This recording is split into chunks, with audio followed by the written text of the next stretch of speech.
Hey, friends, this is Aaron Summers, and welcome to the Church Brain Podcast. Now, each week we help church leaders think clearly in seasons of stress and transition. The goal is steady leadership when pressure rises. Well, let's jump in. Now, this week in the briefing, we talked about hidden grief inside congregations. So today, what I want to talk about is leading through that grief without slowing down the mission. In other words, how do you lead forward momentum when grief is present without allowing grief to stall the mission? Now, let's just get this straight. Grief must be acknowledged. We can't ignore it. We don't need to sweep it under the rug. We don't need to deny that or devalue it, but we can't let it quietly govern the direction of the church either. Now, healthy leaders will create space for loss while protecting a long-term clarity and understanding. So today I'm going to give you three key truths for this concept. All right, number one, ready? Grief and mission are not opposites. Now, see, some leaders fear that if we name the grief or we acknowledge the grief, well, then everything is going to slow down. And they worry that if they open up that door, somehow the momentum is going to just disappear. Well, in reality, unacknowledged grief really slows the progress more than honest reflection would do that. Unresolved grief shows up in our regular lives of just overworking or over controlling situations or avoidance or even wallowing. You've known probably people in each one of those categories.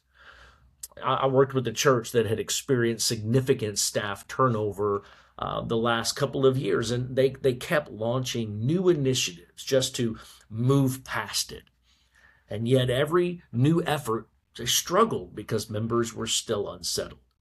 Now, once leadership simply acknowledged that it had been a heavy season, well, resistance began to drop. Why? Because they were being heard. It's not because strategy changed, but because emotional reality was finally being addressed. Acknowledging grief doesn't weaken the mission. It actually strengthens trust, which allows you to move forward with the mission in the long run. All right, the second truth. Leaders must set the emotional pace. Now, congregations take their cues from leadership tone, right? You probably get this by now.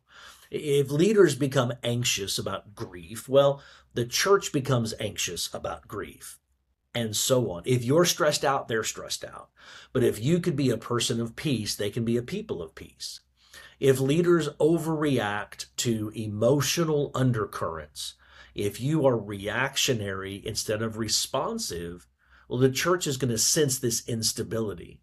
But when leaders remain calm and steady, well, people begin to feel safe, and safe people feel supported, and supported people feel trusted, and trusted people will trust you back. And that leads us back to momentum and mission and moving forward. It doesn't mean to minimize the loss. We have to recognize it. It's real, it's there, it happened.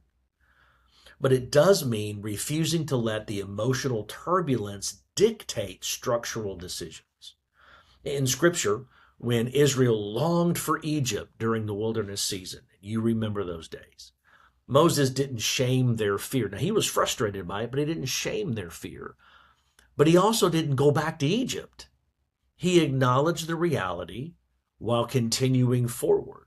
That's leadership maturity. Well, the third thing for today is this.